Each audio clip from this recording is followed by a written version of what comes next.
Smart news Bangla.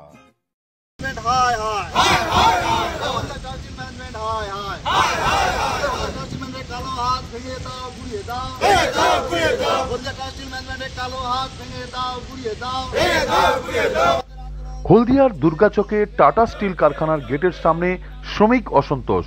হলদিয়া শিল্পাঞ্চলে হুগলি মেটকো কারখানা বা টাটা স্টিল কারখানার সামনে শ্রমিকের অবস্থান বিক্ষোভ। অভিযোগ, বেআইনিভাবে কারখানার 21 জন শ্রমিককে ছাঁটাই করেছে কারখানা কর্তৃপক্ষ। তাদের অবিলম্বে কাজে ফেরানোর দাবি নিয়ে কারখানার গেটের সামনে শ্রমিকরা অবস্থান বিক্ষোভে সামিল।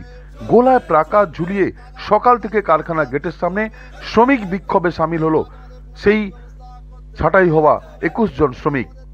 হলদিয়ার দুর্গাচকে টাটা স্টিল কারখানার গেটের সামনে শ্রমিক অসন্তোষ, শ্রমিক বিক্ষোভ সকাল থেকে, যেখানে দেখা মেলেনি কোনো শ্রমিক সংগঠনের কর্তৃপক্ষকে।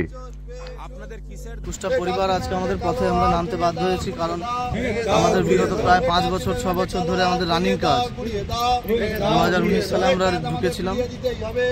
আজকে হঠাৎ করে আমাদের নোটিশ আসে এবং টাটা স্টিল ম্যানেজমেন্ট পরিকল্পিতভাবে আমাদেরকে বের করে দিচ্ছে, যার জন্য আমরা পুনরায় যাতে আমাদের কাজ হয় তার দাবিতেই আমরা আন্দোলন করছি।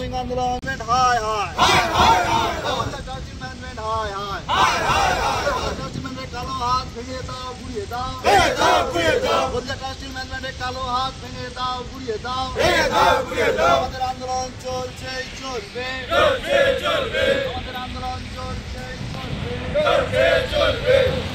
চলছে, চলবে। 21 জন পরিবারের একটা লাঠি মারা হলে কোনো টাটা স্টিলের জবাব চাই, জবাব দাও, জবাব চাই, জবাব দাও, জবাব তোমায় দিতেই হবে, দিতেই হবে, দিতেই হবে। ম্যানেজমেন্টের কালো হাত ভেঙে দাও। Smart news Bangla.